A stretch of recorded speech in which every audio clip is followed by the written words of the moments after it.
নতুন প্রজন্মের কাছে মুক্তিযুদ্ধের ইতিহাস জানাতে রাজবাড়ীতে ব্যক্তি উদ্যোগে গড়ে উঠেছে মুক্তিযুদ্ধ স্মৃতি সংরক্ষণ জাদুঘর।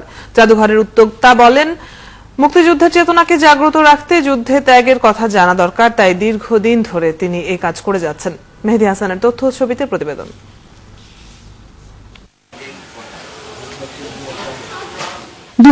সালে গোয়ালন্দ উপজেলার কাশিমা এলাকায় ২.৫% জমির উপর প্রথম কাজ শুরু হয় জাদুঘরের। আনুষ্ঠানিক উদ্বোধন হয় ২০১৩ সালে। এখানে রয়েছে রাজবাড়ীর মুক্তিযুদ্ধের স্মৃতিস্মারক।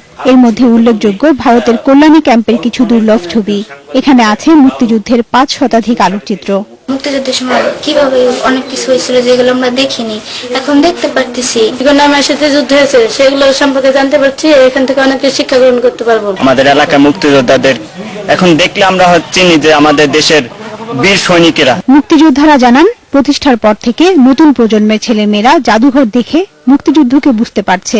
যাতে এই জাদুঘর আরো মানুষ দেখতে আসে, তাই আমার প্রত্যাশা থাকবে সরকারের কাছে, সরকার যেন এই জাদুঘরের প্রতি দৃষ্টি দেয়। অনুভব করতে পারবে যে এই দেশে এই অঞ্চলে স্বাধীনতা আন্দোলনের পরে এখানে একটা জাদুঘর আছে। জাদুঘরের উদ্যোক্তা গোলাম মোস্তফা চৌধুরী জানালেন, মুক্তিযুদ্ধের চেতনা জাগিয়ে তুলতেই এই চেষ্টা।